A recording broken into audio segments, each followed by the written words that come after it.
Live from Arkansas' streaming news leader, this is THV 11 Morning News at 7 on THV 11 Plus. Here we are. Good morning. I'm Karen Fuller. Hayden Balgavy, your normal host at this time of day, is off today. And he'll be back. Enjoying a good one. Yep, he'll be back. We'll miss him while he's gone, and we'll be glad when he gets back. I'm with meteorologist Tracy Bean, of course, and Ashley King, as you covered on traffic. It's a Monday morning, but it is the holiday season. It is. You know, everyone's schedules are a little different this time of year. Off a little bit. Right, yeah. It seems like a lot of people taking off really for the month of December. Well, you pointed out, using up that last PTO time. We've seen that here, you know, a lot of people like Hayden today. I mean, off. It's just a lot of people that those vacation days don't roll over. We're trying to use those. I know, you got to use them. And some people have more. The longer you're here, the more you have. So. Well, I think that's what we're seeing on our roadways this month anyway, people trying to burn those PTO days. Right now, traffic is pretty light. I mean, it is still early. I think once we get to the 8 o'clock hour, we're going to see a lot more volume on our roads and some slowdowns, but not too bad this morning. This is a disabled vehicle that is on Interstate 30. It is off to the left-hand shoulder, and it's not really causing any major slowdowns, but we are seeing a little bit of a slowdown. This is just past the 430 interchange. Closer look at where you may encounter this slowdown. So if you're coming in from Saline County maybe, or the Otter Creek area here on Interstate 30, and you're headed towards downtown Little Rock, then just know that that is something that you're going to see. Our drive times into downtown Little Rock, though, are looking pretty good this morning. No major issues. 24 minutes from Conway, just 17 from Benton, and Cabot only going to take you 19 minutes if you're coming into downtown Little Rock. So things are looking pretty good this morning.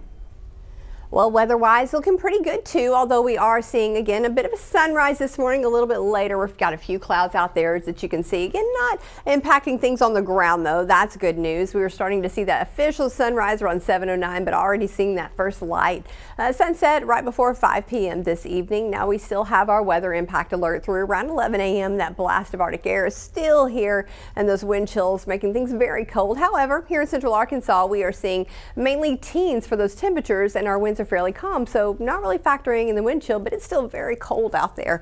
Now make sure you do another round of checks on the people, pets, and the pipes, and I guess hopefully you were streaming those faucets. But bundle up as you're heading out the door this morning. We're continuing to see, again, those temperatures be very, very cold, especially if you're going to be out and about at all. We are going to start to see a bit of a southerly flow as we're heading into the day, and again, looking for that high in the low 40s, but winds will be fairly light, around maybe 8 to 10, so it'll be nice today. Again, plenty of sunshine for everyone across the state. We are looking at 19 here in central Arkansas, but still seeing that little cold pocket there of that very, very cold air in northeastern Arkansas, but it's not too far from us. Searcy and Clinton, of course, getting the impacts from that this morning, and also seeing a few of those wind chills as well. Starting to calm down a little bit. So earlier, Mountain Home was down in the single digits, as was West Memphis. But for the rest of us today, again, everyone's going to get a bit of sunshine. We'll keep things a little bit cooler as that cold air retreats again and moves on out, but still looking at those 30s for highs, but plenty of sunshine will make you feel a little bit better today. Breaking overnight, Hollywood filmmaker and director Rob Reiner and his wife Michelle both found dead in their Los Angeles home, and police say it is a homicide investigation. Reiner, age 78, was best known as the actor-director behind films like This Is Spinal Tap and The Princess Bride. Maribel Gonzalez is outside the Reiner's home with the very latest.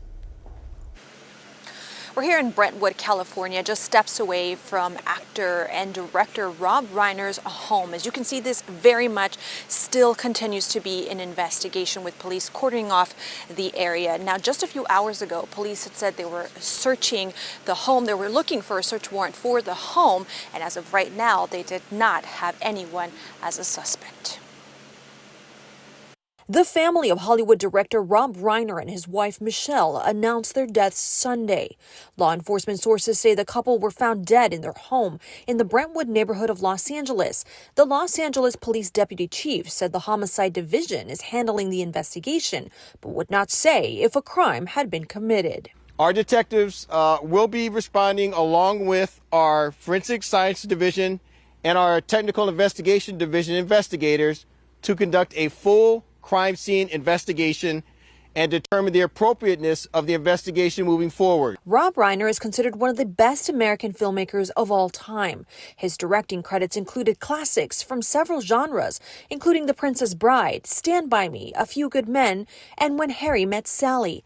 It was on that film set that he met and fell in love with his wife, Michelle. Before turning to directing, Reiner was an actor, most notably known for his role as Archie Bunker's son-in-law on the TV show All in the Family. I mean, with or without protesters, this country would still have the same problems. What problems?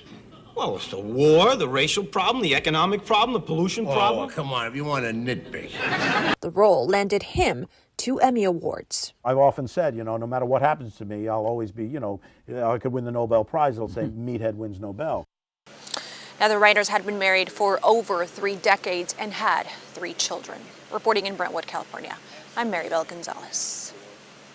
Also developing now, a major development in the Brown University deadly shooting case. Late Sunday, investigators announced they were releasing a previous person of interest in the case after they say the evidence pointed in a different direction. CBS News correspondent Jared Hill has more from Providence, Rhode Island.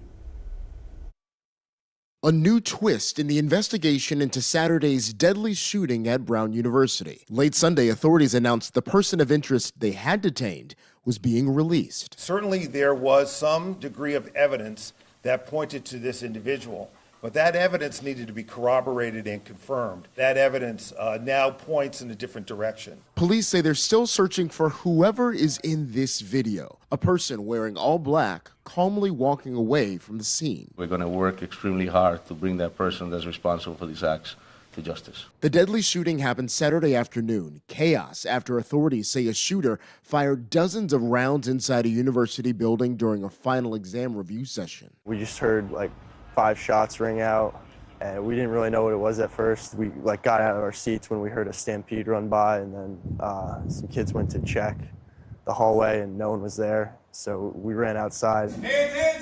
In this video, you see police rushing into a library where students had sheltered in place. Brown University freshman Kamari Mans says his roommate was one of the 2 people killed in the attack, 9 others injured. Brown's grieving, I'm grieving. The loss of him would be felt throughout this community. Sunday night, a moment to celebrate the holidays, became a chance to search for peace as investigators call for patience in their search for justice. Jared Hill, CBS News, Providence, Rhode Island.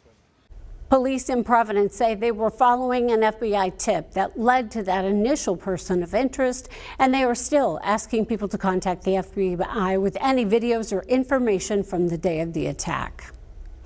In Australia, authorities are releasing new details about a deadly anti-Semitic terror attack that left 15 people dead over the weekend. Police say 2 gunmen opened fire at a Hanukkah celebration on Sydney's Bondi Beach, where more than 1,000 people had gathered. Investigators identified the suspects as a father and son. The older man was killed by police, the younger hospitalized in serious condition. Officials say the attack appears to be motivated by hate, as Australia sees a surge in anti-Semitic incidents. Across the U.S., Hanukkah is beginning with remembrances as communities lit candles to honor the victims of the deadly attack in Australia. Following that tragedy, the focus here at home turned to unity and resolve. In Fayetteville, the community gathered for a Hanukkah menorah lighting, choosing light over fear in the wake of the attack. Shabbat of Northwest Arkansas releasing a statement saying in part, quote, "What we are witnessing is a challenge to the very foundations of civilized society." The Center later commented that there will be extra law enforcement present at the menorah lighting in Bentonville on December 21st. Meantime, here in Little Rock, the Lobovich of Arkansas held a menorah lighting Sunday night, marking the start of the 8-day Hanukkah celebration. The event reaffirms the core ideals and principles of Judaism, bringing the community together in reflection and tradition. One rabbi highlighted the importance of these public gatherings. You don't have to be Jewish to know that light and goodness will overcome darkness and evil. You don't have to be Jewish in order to have respect for the human being. This is a message which is universal in cause. That's why the Rebbe campaign has been done in a public arena and that the message can be done for everybody to embrace it. And as we light additional lights, even one light in the dark room, will make a tremendous difference for all of us. The rabbi adding these public events serve as a reminder to reach out to those who may be feeling lonely, help them feel valued and included. Good news this morning, almost 50 children across the metro will have something exciting to wake up with on Christmas. That is thanks to a partnership between Stop the Violence and Bank of America, supporting families in need. It's a long-running initiative, now in its 18th year. They collected 49 bikes to donate to students in the Little Rock School District. Organizers say it is so rewarding to see their efforts make a real difference. Our children, here in Arkansas, are our future, and so we want to ensure that we are wrapping our arms and resources around them to really help and support them and to ensure they thrive. The bikes are set to be delivered on Christmas Day, giving the kids a joyful surprise right on time. Now let's turn back to Ashley King and a check of the roads at this hour. Hey Karen, yeah, we had that breakdown that was on Interstate 30 just a few minutes ago, and that has been cleared. So there's absolutely really nothing going on our roads. Here it is 7-11, and we're not seeing any major slowdowns, no accidents, which is great for a Monday morning. We've been talking about that traffic being light here the closer we get to Christmas, and I think this morning is one of those. This is that look at where that breakdown was on I-30, just past the 430 interchange around the Chico Road exit. You can see that being cleared. We can see a beautiful sunrise this morning, all green on our live traffic map with no issues to talk about, and very light traffic if you're coming in from Conway, Benton, or Cabot into downtown Little Rock this morning. So should be a nice drive on your morning commute. Maybe a little bit cold though, Tracy. That's absolutely right. We are still seeing this cold air in place, and that's going to stick around until about mid-morning or so. We do have the weather impact alert until about 11, as we're seeing again that below freezing temperatures, and not just below freezing, in the teens this morning, and some of those wind chills are even a little bit lower. Now the winds are fairly light, so we're not seeing too much of that, but still making sure to monitor the people, pets, and pipes. Hopefully you were streaming those faucets, and again, make sure you are dressing head to toe before you head out the door. 19 in the capital city. We're still seeing that little bullseye there of that very, very cold air as it is making its way again there in northeastern Arkansas. Just kind of sat there most of that time frame, but we're all going to start to warm up later today. We do the weather impact alert for the very cold air. Today, looking for a high right around the low 40s as we're heading into tomorrow morning. We'll see another day of that below freezing temperature, but certainly warmer than that 17, 18 we're seeing this morning. And we're going to start to top out with highs in the 50s before we even start to see a few 60s as we're heading into midweek. But this frontal boundary is going to bring a little rain right here, and that'll drop temperatures a little bit for your Friday, but they'll rebound right back into the 60s as we're heading into the weekend. Taking a look at your 11-day outlook again, mainly 50s and 60s, and as we're heading into Christmas week, we're mainly going to see 60s there. It'll be a warm one and definitely above average. And then as we're looking at the mornings, another morning again tomorrow of those below freezing temperatures, but then we won't see that for quite some time as we're heading into the holiday week. Take a look at that. Our average is 33. We might even see the Christmas mornings in the 50s. So keeping that in mind, again, just prepare for a warm week next week. Hopefully you'll be able to get outside and enjoy it a little bit.